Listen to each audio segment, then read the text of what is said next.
Class में है? 5 class में है कि नहीं? प्रथम प्रधानमंत्री कौन था?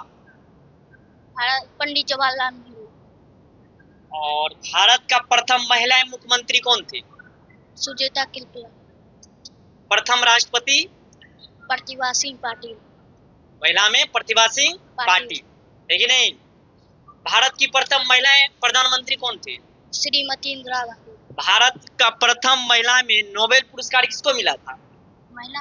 हाँ, नोबेल पुरस्कार मदर टेरेसा।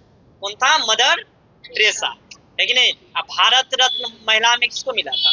श्रीमती इंदिरा गांधी। श्रीमती इंदिरा गांधी।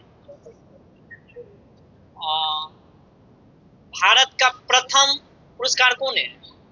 भारत रत्न। भारत रत्न। पुरुष में सबसे पहले भारत रत्न किसको मिला था? सर्वपल्ली राधाकृष्ण। सर्वपल्ली राधाकृष्ण। पुरुष में नोबेल पुरस्कार सबसे पहले किसको मिला था? रविन्द्रनाथ ठाकुर। रविन्द्रनाथ ठाकुर को है कि नहीं? बैठ।